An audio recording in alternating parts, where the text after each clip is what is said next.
Capítulo 3. El estado de ánimo religioso, el alma humana y sus límites, el alcance de las experiencias internas del hombre hasta ahora alcanzadas, las alturas, profundidades y distancias de estas experiencias, la historia entera del alma hasta el presente, y sus posibilidades aún inagotadas. Este es el dominio de casa preestablecido para un psicólogo nato y amante de una gran cacería. Pero, ¿cuán a menudo debe decirse a sí mismo con desesperación, un solo individuo? Hay, solo un solo individuo. Y este gran bosque, esta selva virgen. Así, le gustaría tener algunos cientos de ayudantes de caza, y perros de caza bien entrenados, que pudiera enviar a la historia del alma humana para reunir su presa. En vano, una y otra vez experimenta, profunda y amargamente, lo difícil que es encontrar ayudantes y perros para todas las cosas que directamente excitan su curiosidad. Lo malo de enviar a los eruditos a dominios de caza nuevos y peligrosos, donde se requiere coraje, sagacidad y sutileza en todo sentido, es que ya no son útiles precisamente cuando la gran cacería, y también el gran peligro, comienzan, es precisamente entonces cuando pierden su agudeza visual y olfativa. Para, por ejemplo, adivinar y determinar qué tipo de historia ha tenido hasta ahora el problema del conocimiento y la conciencia en las almas de los *homines religios y una persona quizás tendría que poseer una experiencia tan profunda, tan magullada, tan inmensa como la conciencia intelectual de Pascal, y entonces aún requeriría ese vasto cielo de una espiritualidad clara y perversa, que, desde arriba, sería capaz de supervisar, organizar y formular eficazmente esta masa de experiencias peligrosas y dolorosas. Pero ¿quién podría prestarme este servicio? ¿Y quién tendría tiempo para esperar a tales servidores? Evidentemente aparecen con demasiada poca frecuencia, son tan improbables en todo momento. Al final, uno debe hacerlo todo uno mismo para saber algo, lo que significa que uno tiene mucho que hacer. Pero una curiosidad como la mía es de una vez por todas el más agradable de los vicios, perdónenme. Quiero decir que el amor a la verdad tiene su recompensa en el cielo y ya sobre la tierra. La fe, tal como la deseó el cristianismo primitivo, y no pocas veces logró en medio de un mundo escéptico y sureño de espíritu libre, que tenía siglos de lucha entre escuelas filosóficas detrás de sí y en sí, contando además con la educación en tolerancia que el Imperio Romano proporcionó. Esta fe no es esa fe sincera y austera de esclavo por la cual quizás un Lutero o un Cranwell o algún otro bárbaro nórdico del espíritu permaneció unido a su Dios y al cristianismo, es más bien la fe de Pascal, que se asemeja de manera terrible a un suicidio continuo de la razón, una razón tenaz, longeva, como un gusano, que no se mata de una vez y de un solo golpe. La fe cristiana, desde el principio, es sacrificio, el sacrificio de toda libertad, todo orgullo, toda autoconfianza del espíritu, es al mismo tiempo sumisión, autoburla y automutilación. Hay crueldad y fenicianismo religioso en esta fe, que se adapta a una conciencia tierna, multifacética y muy exigente, da por sentado que la subyugación del espíritu es indescriptiblemente dolorosa, que todo el pasado y todos los hábitos de tal espíritu resisten al absurdissimum en la forma en que la fe se le presenta. Los hombres modernos, con su obtusidad en cuanto a toda la nomenclatura cristiana, ya no tienen el sentido de la concepción terriblemente superlativa que implicaba para el gusto antiguo la paradoja de la fórmula Dios en la cruz. Hasta ahora nunca y en ningún lugar había habido tal audacia en la inversión, ni nada a la vez tan terrible, interrogante y cuestionable como esta fórmula, prometía una transvaloración de todos los valores antiguos.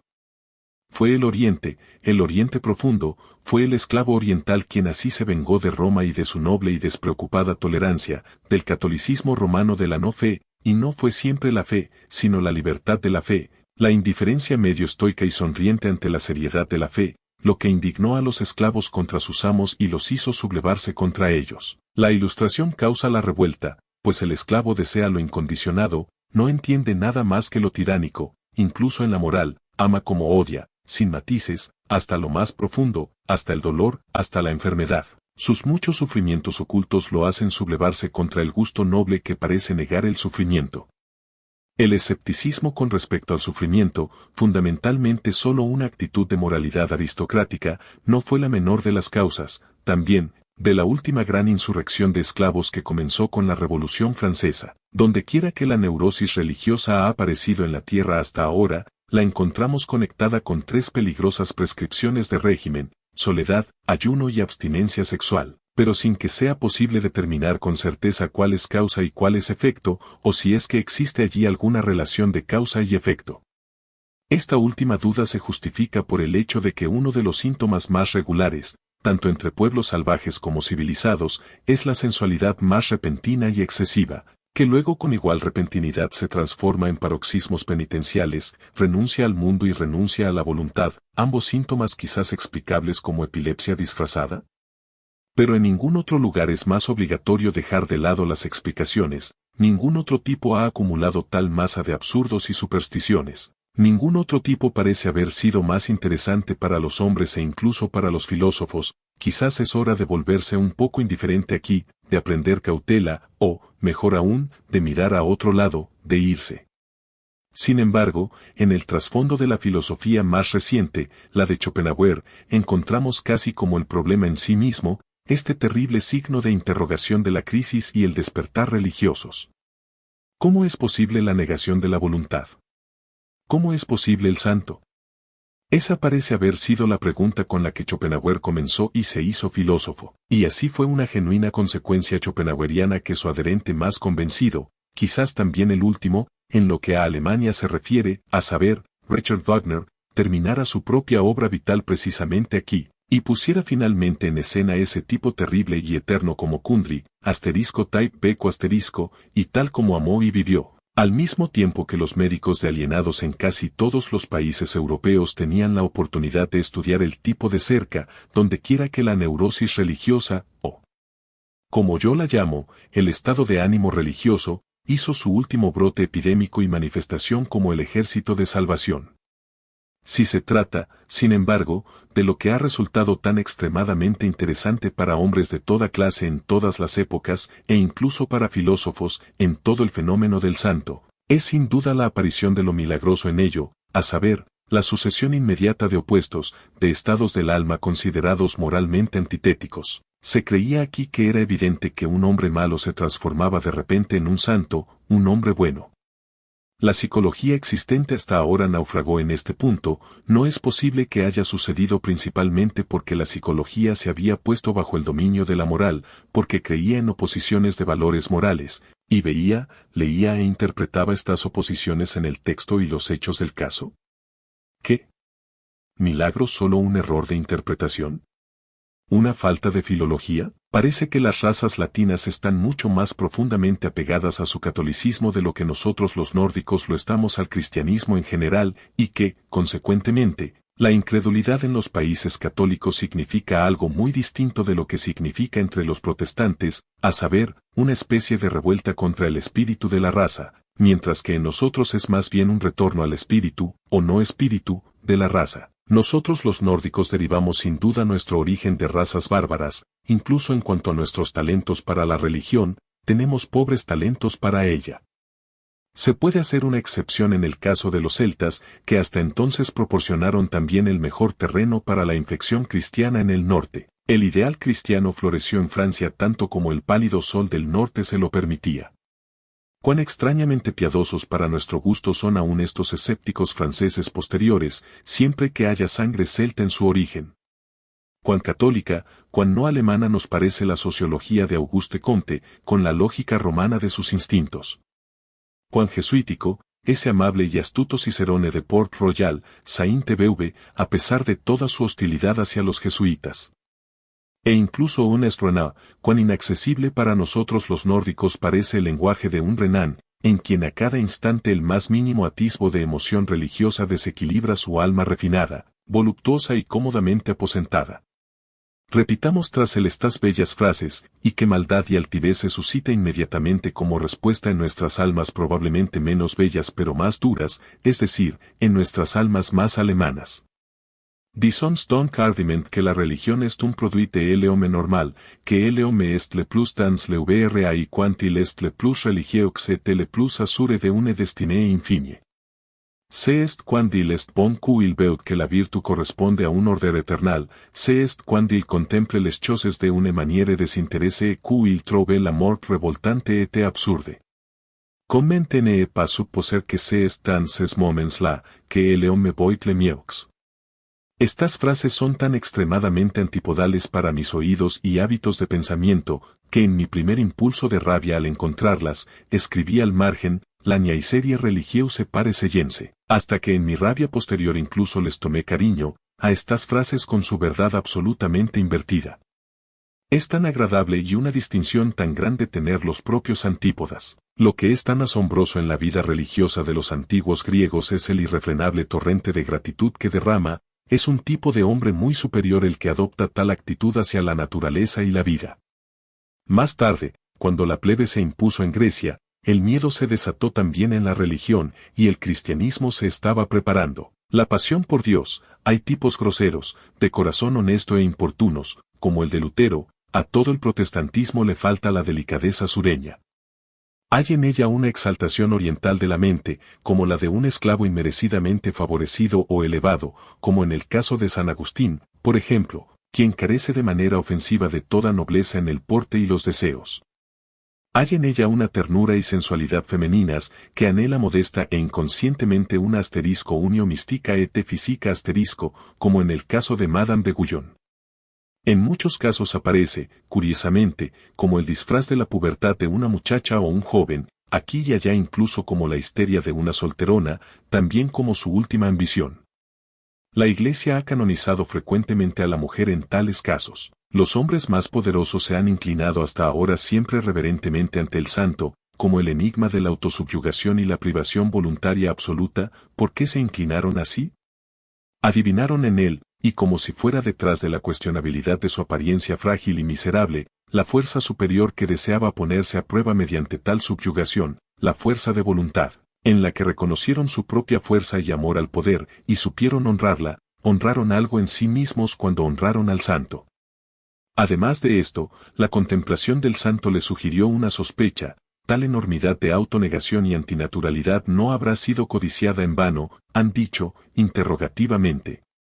Hay quizás una razón para ello, algún peligro muy grande, sobre el cual el asceta quizás desearía ser informado con mayor precisión a través de sus interlocutores y visitantes secretos. En una palabra, los poderosos del mundo aprendieron a sentir un nuevo temor ante él, adivinaron un nuevo poder, un enemigo extraño, aún no conquistado. Fue la voluntad de poder lo que los obligó a detenerse ante el santo. Tuvieron que interrogarlo. En el Antiguo Testamento judío, el libro de la justicia divina, hay hombres, cosas y dichos de una escala tan inmensa, que la literatura griega e india no tiene nada que se le compare. Uno se detiene con temor y reverencia ante esos estupendos vestigios de lo que el hombre fue antaño, y tiene tristes pensamientos sobre la vieja Asia y su pequeña península de Europa, empujada hacia afuera, que desearía, por todos los medios, figurar ante Asia como el progreso de la humanidad. Ciertamente, quien es solo un esbelto y manso animal doméstico, y conoce solo las necesidades de un animal doméstico, como nuestra gente culta de hoy, incluyendo a los cristianos del cristianismo culto, no necesita asombrarse ni siquiera entristecerse entre esas ruinas. El gusto por el Antiguo Testamento es una piedra de toque con respecto a lo grande y lo pequeño. Quizás encontrará que el Nuevo Testamento, el libro de la gracia, le atrae más al corazón. Hay mucho del olor del genuino, tierno y estúpido devoto y alma mezquina en él. Haber unido este Nuevo Testamento, una especie de rococó de gusto en todo sentido, junto con el Antiguo Testamento en un solo libro, como la Biblia, como el libro en sí, es quizás la mayor audacia y pecado contra el espíritu que la Europa literaria tiene sobre su conciencia. ¿Por qué el ateísmo hoy en día? El Padre en Dios está completamente refutado, igualmente el juez, el recompensador. También su libre albedrío, no escucha, y aunque lo hiciera, no sabría cómo ayudar. Lo peor es que parece incapaz de comunicarse claramente. ¿Está inseguro? Esto es lo que he descubierto, al preguntar y escuchar en diversas conversaciones, como la causa del declive del teísmo europeo. Me parece que, aunque el instinto religioso está en vigoroso crecimiento, rechaza la satisfacción teísta con profunda desconfianza. ¿Qué hace principalmente toda la filosofía moderna? Desde Descartes, y de hecho más en desafío a él que basándose en su procedimiento, se ha realizado un atentado por parte de todos los filósofos contra la antigua concepción del alma, bajo el disfraz de una crítica de la concepción de sujeto y predicado, es decir, un atentado contra el presupuesto fundamental de la doctrina cristiana. La filosofía moderna, como escepticismo epistemológico, es secreta o abiertamente anticristiana, aunque, para oídos más agudos, dicho sea de paso, de ninguna manera antirreligiosa. Antiguamente, en efecto, se creía en el alma como se creía en la gramática y el sujeto gramatical. Se decía, yo es la condición, pensar es el predicado y es condicionado. Pensar es una actividad para la cual se debe suponer un sujeto como causa. El intento se hizo entonces, con maravillosa tenacidad y sutileza, para ver si no se podía salir de esta red, para ver si lo opuesto no era quizás verdad, pensar la condición, y yo lo condicionado, yo, por lo tanto, solo una síntesis que ha sido hecha por el propio pensamiento. Kant realmente deseaba probar que, partiendo del sujeto, el sujeto no podía ser probado, ni tampoco el objeto, la posibilidad de una existencia aparente del sujeto, y por lo tanto del alma. Quizás no siempre le fue ajena, el pensamiento que una vez tuvo un inmenso poder en la tierra como la filosofía Vedanta. Hay una gran escalera de la crueldad religiosa, con muchos peldaños, pero 3 de estos son los más importantes. Érase una vez, los hombres sacrificaban seres humanos a su Dios, y quizás precisamente a aquellos que más amaban. A esta categoría pertenecen los sacrificios de primicias de todas las religiones primitivas. Y también el sacrificio del emperador Tiberio en la gruta de Mitra en la isla de Capri, el más terrible de todos los anacronismos romanos. Luego, durante la época moral de la humanidad, sacrificaron a su Dios los instintos más fuertes que poseían, su naturaleza. Esta alegría festiva brilla en las miradas crueles de ascetas y fanáticos antinaturales. Finalmente, ¿qué quedaba por sacrificar? No fue necesario al final que los hombres sacrificaran todo lo reconfortante, sagrado, sanador, toda esperanza, toda fe en armonías ocultas, en la futura bienaventuranza y justicia. No fue necesario sacrificar a Dios mismo, y por crueldad consigo mismos, adorar la piedra, la estupidez, la gravedad, el destino, la nada. Sacrificar a Dios por la nada, este misterio paradójico de la crueldad suprema ha sido reservado para la generación venidera. Todos sabemos algo de ello ya. Quien, como yo, impulsado por algún deseo enigmático, se ha esforzado durante mucho tiempo por llegar al fondo de la cuestión del pesimismo y liberarlo de la estrechez y estupidez medio cristianas, medio alemanas en que finalmente se ha presentado a este siglo, a saber, en la forma de la filosofía de Schopenhauer, quien, con un ojo asiático y superasiático, ha mirado realmente hacia adentro, y hacia el más renunciante al mundo de todos los modos de pensamiento posibles, más allá del bien y del mal, y ya no como Buda y Schopenhauer, bajo el dominio y el engaño de la moralidad. Quien ha hecho esto, quizás precisamente por ello, sin realmente desearlo, abrió los ojos para contemplar el ideal opuesto, el ideal del hombre más afirmativo del mundo, exuberante y vivaz, que no solo ha aprendido a transigir y arreglárselas con lo que fue y es, sino que desea tenerlo de nuevo tal como fue y es, por toda la eternidad, clamando insaciablemente asterisco da capo asterisco, no solo a sí mismo, sino a toda la pieza. Y el juego, y no solo el juego, sino en realidad a quien requiere el juego, y lo hace necesario, porque siempre se requiere a sí mismo de nuevo, y se hace necesario. ¿Qué? ¿Y esto no sería, asterisco circular specioses teas asterisco? La distancia, y por así decirlo el espacio alrededor del hombre, crece con la fuerza de su visión y perspicacia intelectual. Su mundo se vuelve más profundo, nuevas estrellas, nuevos enigmas y nociones aparecen constantemente. Quizás todo aquello sobre lo que el ojo intelectual ha ejercitado su agudeza y profundidad no ha sido más que una ocasión para su ejercicio, algo así como un juego, algo para niños y mentes infantiles. Quizás las concepciones más solemnes que han causado la mayor lucha y sufrimiento, las concepciones Dios y pecado, nos parecerán un día de no más importancia que lo que un juguete o un dolor infantil le parece a un anciano. Y quizás otro juguete y otro dolor serán entonces necesarios una vez más para el anciano, siempre suficientemente infantil, un niño eterno. Se ha observado hasta qué punto la ociosidad externa, o semi-ociosidad, es necesaria para una vida religiosa real, tanto para su labor microscópica favorita de autoexamen, como para su suave placidez llamada oración, el estado de perpetua disposición para la venida de Dios. Me refiero a la ociosidad con buena conciencia, la ociosidad de tiempos antiguos y de sangre, a la que el sentimiento aristocrático de que el trabajo es deshonroso, que vulgariza el cuerpo y el alma, no le es del todo ajeno. y que, consecuentemente, la laboriosidad moderna, ruidosa, absorbente de tiempo, vanidosa y tontamente orgullosa educa y prepara para la incredulidad más que cualquier otra cosa? Entre aquellos, por ejemplo, que actualmente viven al margen de la religión en Alemania, encuentro librepensadores de especies y orígenes diversificados, pero sobre todo una mayoría de aquellos en quienes la laboriosidad de generación en generación ha disuelto los instintos religiosos, de modo que ya no saben para qué sirven las religiones, y solo notan su existencia en el mundo con una especie de sordo asombro. Se sienten ya completamente ocupados, estas buenas personas, ya sea por sus negocios o por sus placeres, sin mencionar la patria, los periódicos y sus deberes familiares. Parece que no les queda ningún tiempo en absoluto para la religión, y sobre todo, no les resulta obvio si se trata de un nuevo negocio o un nuevo placer, pues es imposible, se dicen a sí mismos, que la gente vaya a la iglesia simplemente para estropear su humor. De ninguna manera son enemigos de las costumbres religiosas, si ciertas circunstancias, asuntos de Estado quizás, requieren su participación en tales costumbres, hacen lo que se requiere, como se hacen tantas cosas, con una seriedad paciente y sin pretensiones, y sin mucha curiosidad ni incomodidad, viven demasiado al margen y fuera como para sentir siquiera la necesidad de un a favor o en contra en tales asuntos. Entre esas personas indiferentes pueden contarse hoy en día la mayoría de los protestantes alemanes de las clases medias, especialmente en los grandes centros laboriosos de comercio, también la mayoría de los eruditos laboriosos, y todo el personal universitario, con la excepción de los teólogos, cuya existencia y posibilidad allí siempre da a los psicólogos nuevos y más sutiles enigmas que resolver.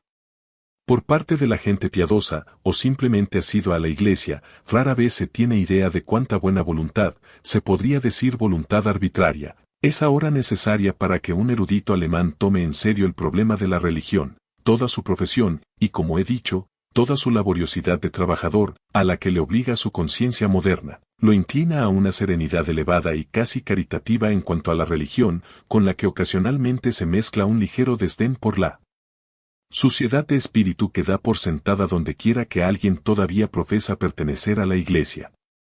Es sólo con la ayuda de la historia, no a través de su propia experiencia personal, por lo tanto, que el erudito logra llevarse a una seriedad respetuosa y a una cierta deferencia tímida en presencia de las religiones. Pero incluso cuando sus sentimientos han alcanzado la etapa de gratitud hacia ellas, no ha avanzado personalmente un paso más cerca de lo que aún se mantiene como iglesia o como piedad.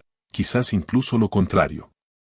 La indiferencia práctica hacia los asuntos religiosos en medio de la cual ha nacido y se ha criado, usualmente se sublima en su caso en circunspección y limpieza, que rehúye el contacto con hombres y cosas religiosas, y puede ser precisamente la profundidad de su tolerancia y humanidad lo que lo impulsa a evitar el delicado problema que la propia tolerancia trae consigo. Cada época tiene su propio divino tipo de ingenuidad, cuyo descubrimiento otras épocas pueden envidiarle, y cuanta ingenuidad, adorable, infantil e ilimitadamente tonta ingenuidad, implica esta creencia del erudito en su superioridad, en la buena conciencia de su tolerancia, en la certeza despreocupada y simple con la que su instinto trata al hombre religioso como un tipo inferior y menos valioso, más allá, antes y por encima del cual él mismo se ha desarrollado, él, el pequeño enano. Arrogante y hombre de la masa, el esclavo diligentemente alerta, de cabeza y manos, de las ideas modernas, quien ha visto profundamente en el mundo ha adivinado sin duda la sabiduría que hay en el hecho de que los hombres son superficiales. Es su instinto de conservación el que les enseña a ser volubles, ligeros y falsos. Aquí y allá se encuentra una adoración apasionada y exagerada de las formas puras tanto en filósofos como en artistas, no cabe duda de que quien tiene necesidad del culto de lo superficial hasta ese punto, en algún momento ha hecho una infortunada inmersión debajo de él. Quizás incluso hay un orden de rango con respecto a esos niños quemados, los artistas natos que encuentran el goce de la vida solo al intentar falsificar su imagen, como si se vengaran tediosamente de ella. Uno podría adivinar hasta qué punto la vida les ha disgustado, por la medida en que desean ver su imagen falsificada, atenuada, ultrificada y deificada. Uno podría contar a los asterisco homines religios y asterisco entre los artistas como su rango más alto. Es el miedo profundo y sospechoso a un pesimismo incurable lo que obliga a siglos enteros a aferrarse a una interpretación religiosa de la existencia. El miedo al instinto que adivina que la verdad podría ser alcanzada demasiado pronto, antes de que el hombre se haya vuelto suficientemente fuerte, suficientemente duro, suficientemente artista.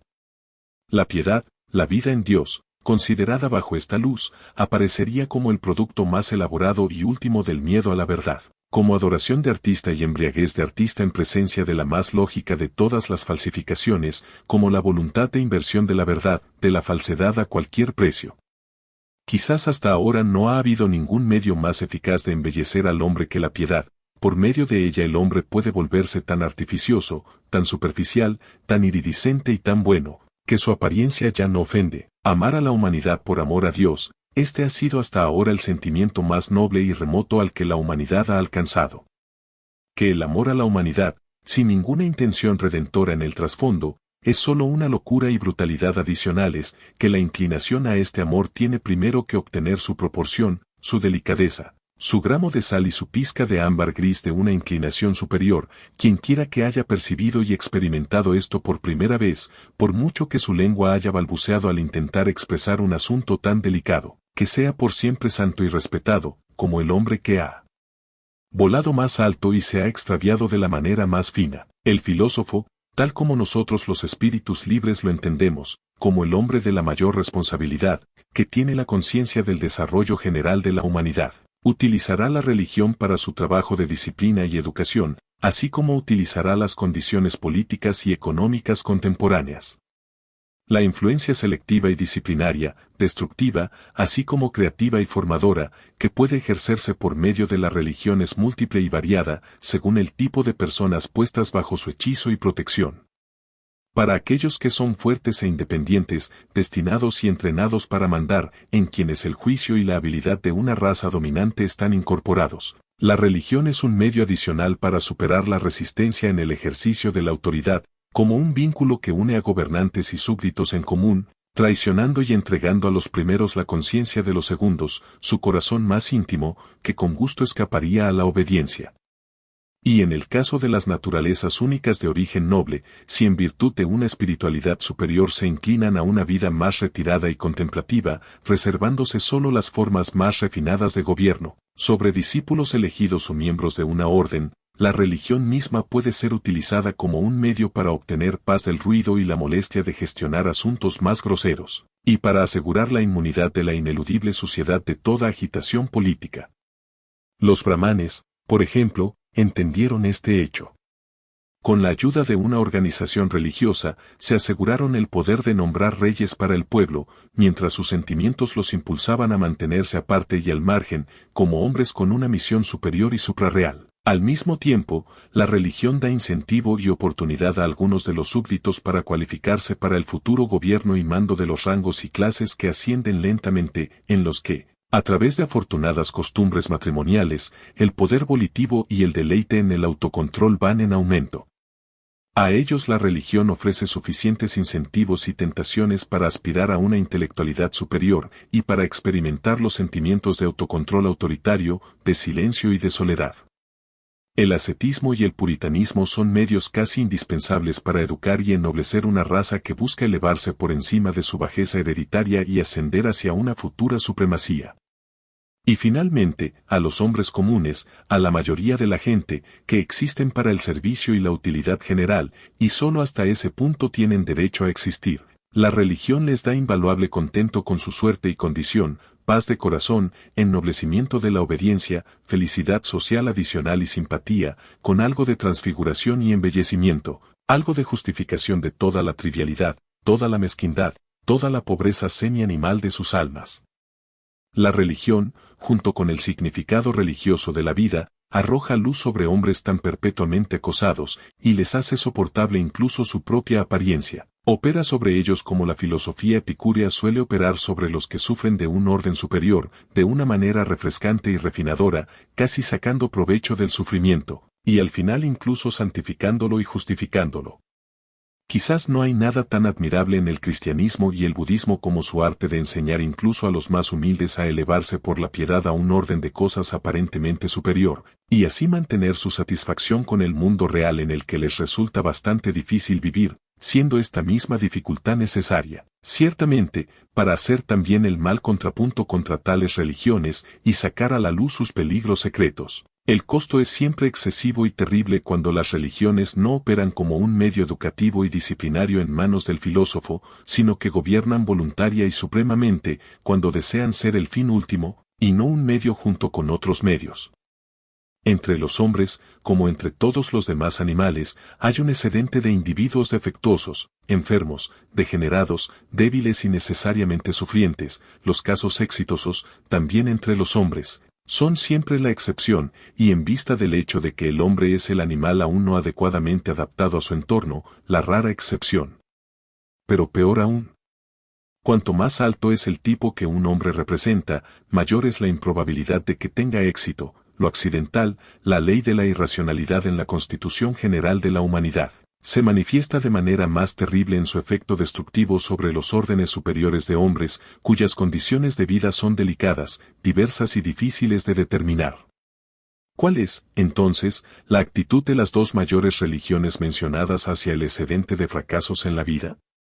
Se esfuerzan por preservar y mantener vivo todo lo que puede ser preservado. De hecho, como las religiones para sufrientes, toman partido por estos por principio. Están siempre a favor de aquellos que sufren la vida como una enfermedad, y con gusto tratarían cualquier otra experiencia de vida como falsa e imposible. Por muy altamente que estimemos este cuidado indulgente y preservador, en la medida en que, al aplicarse a otros, se ha aplicado, y se aplica también al tipo de hombre más elevado y usualmente más sufriente, las religiones hasta ahora predominantes, para dar una apreciación general de ellas, están entre las principales causas que han mantenido el tipo de hombre en un nivel inferior. Han preservado demasiado aquello que debió haber perecido. Hay que agradecerles servicios invaluables, y ¿quién es lo suficientemente rico en gratitud como para no sentirse pobre al contemplar todo lo que los hombres espirituales del cristianismo han hecho por Europa hasta ahora? Pero cuando habían dado consuelo a los que sufren, coraje a los oprimidos y desesperados, un báculo y apoyo a los indefensos, y cuando habían atraído de la sociedad a conventos y penitenciarías espirituales a los descorazonados y perturbados, ¿qué más tenían que hacer para trabajar sistemáticamente de esa manera, y con buena conciencia, para la preservación de todos los enfermos y sufrientes, lo que significa, de hecho y en verdad, trabajar para el deterioro de la raza europea? Invertir todas las estimaciones de valor, eso es lo que tuvieron que hacer. Y destrozar a los fuertes, arruinar grandes esperanzas, sembrar sospechas sobre el deleite en la belleza, derrumbar todo lo autónomo, viril, conquistador e imperioso, todos los instintos naturales al tipo de hombre más elevado y exitoso, en incertidumbre, angustia de conciencia y autodestrucción, en verdad, invertir todo amor a lo terrenal y a la supremacía sobre la tierra, en odio a la tierra y a las cosas terrenales. Esa es la tarea que la Iglesia se impuso y se vio obligada a imponer.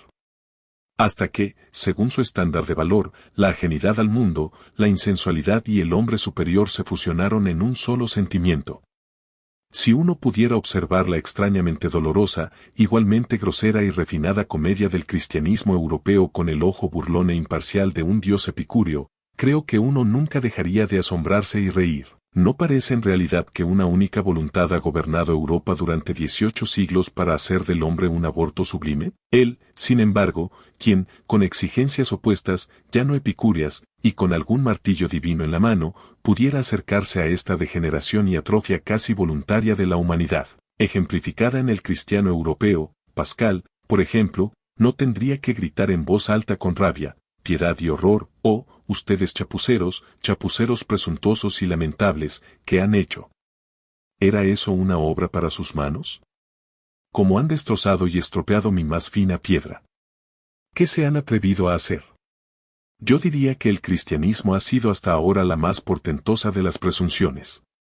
Hombres, no lo suficientemente grandes, ni lo suficientemente duros, como para tener derecho como artistas a participar en la formación del hombre, hombres, no lo suficientemente fuertes y previsores como para permitir, con sublime autocontrol, que prevalezca la ley obvia de los miles de fracasos y pereceres, hombres, no lo suficientemente nobles como para ver los grados y los intervalos de rango radicalmente diferentes que separan a un hombre de otro, tales hombres, con su igualdad ante Dios. Han dirigido hasta ahora el destino de Europa, hasta que al fin se ha producido una especie enana, casi ridícula, un animal gregario, algo complaciente, enfermizo, mediocre, el europeo de hoy en día.